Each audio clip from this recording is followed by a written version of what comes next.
नमस्कार दोस्तों, बात करेंगे बिग बॉस ओटीटी सीजन 3 की। दोस्तों, ओपनिंग वोटिंग ट्रेंड आ चुके हैं। जैसे कि आपको पता है कि नॉमिनेशन हो गए थे और कल रात से वोटिंग लाइन ओपन कर दी गई थी। सारी रात लोगों ने दबा करके वोटिंग करी है और वोटिंग करने के बाद सुबह सुबह ओपनिंग वोटिंग ट्रेंड आ चुका है। आपको बताना चाहेंगे कि पहले बिग बॉस ने कहा था कि हम बाहर से वोटिंग नहीं कराएंगे, हम घर के अंदर ही डिसाइड करेंगे कि क्या करना है, किसको निकालना है, किसको रखना है, किसका इविक्शन होगा और कौन नॉमिनेट होगा। लेकिन इसके बाद नॉमिनेशन की प्रक्रिया हुई और नॉमिनेशन में सना सुल्तान, अरमान मलिक, विशाल पांडे, सना मकबूल खान, लवकेश कटारिया नॉमिनेट किए गए और साथ में अदनान पहले से नॉमिनेट थे और अरमान भी नॉमिनेट थे।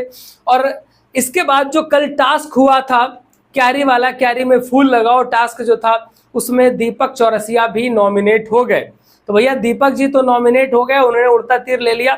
रणवीर को बनाया था उन्होंने विनर, जबकि वहां पर विनर बन रही थी शिवानी, लेकिन इसके बावजूद भी रणवीर को दीपक जी ने घोषित कर दिया और रणवीर उनके लिए भस्मासुर हो गए और दीपक जी को ही उन्होंने नॉमिनेट कर दिया। अब भैया जब दीपक जी नॉमिनेट हो गए हैं तो घर जाने का भी नंबर आप समझ लीजिए कि आ चुका है, क्योंकि वोटिंग लाइन ओपन हो गई है, जनता वोटिंग कर रही है। शनिवार सुबह 10 बजे तक वोटिंग चलेगी।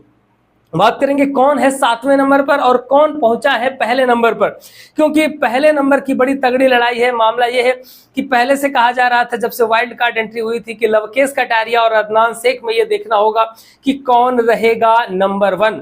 तो वोटिंग के मामले में अगर देखें तो वहां पर 7 नंबर पर दीपक चौरसिया जी हैं, जिनको सबसे कम वोटिंग हो रही है। 7 नंबर पर है दीपक चौरसिया जी, यानी कि घर जाने का समय करीब आ चुका है। नंबर 6 की बात करें तो नंबर 6 पर है सना सुल्तान। सना सुल्तान को भी ये बात समझ में आ रही थी, जो भी टास्क चल रहे थे, कि अगर मेरा नंबर आएगा तो हम निपट जाएंगे, क्योंकि जो कल टास्क था, तो अगर बिग बॉस मौका देते कि किसी को बचाना है तो रणवीर में भी सना सुल्तान को बचा लेते, लेकिन उन्होंने किसी और को जोड़ने के लिए कह दिया, तो वहां पर दीपक चौरसिया भी निपट गए। तो 6 नंबर पर सना सुल्तान है, जिनको वोटिंग हो रही है, कम हो रही है, बहुत थोड़ी बहुत हो रही है। नंबर 5 पर है अरमान मलिक, इनको भी बहुत ज्यादा वोटिंग नहीं हो रही है, नीचे हैं। अगर सना सुल्तान और दीपक जी ना होते तो सबसे लास्ट में अरमान ही होते। लेकिन मामला ये है कि बिग बॉस पे काफी लड़ाई झगड़ा इस चीजों में लगे हुए हैं, इस चक्कर पे ये अभी बिग बॉस पे टिके हुए हैं। नंबर 4 की बात करें तो नंबर 4 पर है विशाल पांडे।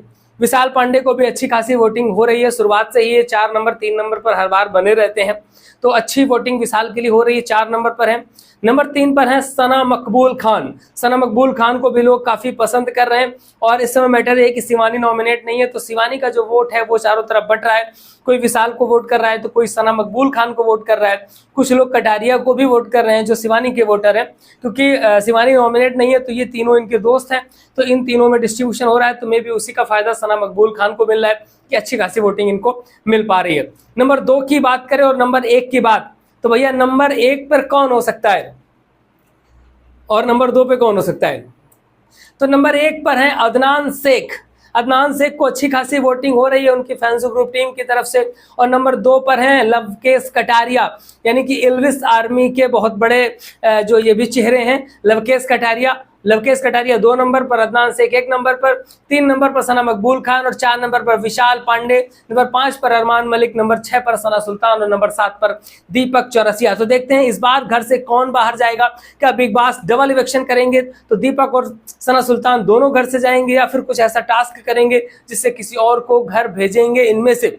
तो निश्चित तौर पर घर जाने की तैयारियां हो गई हैं। आपको टाइम टू टाइम अपडेट मिलता रहेगा हमारे इसी चैनल पे, कौन आगे चल रहा है कौन पीछे, सारी की सारी वोटिंग ट्रेंड मिलती रहेंगी। दोस्तों, चैनल को सब्सक्राइब जरूर कर लीजिए, क्योंकि चैनल सब्सक्राइब करेंगे तो हमारा भी उत्साह बढ़ता है और हम ज्यादा से ज्यादा वीडियोस आप तक पहुंचा पाएंगे। दोस्तों, मिलेंगे फिर किसी नए वीडियो के साथ। नमस्कार।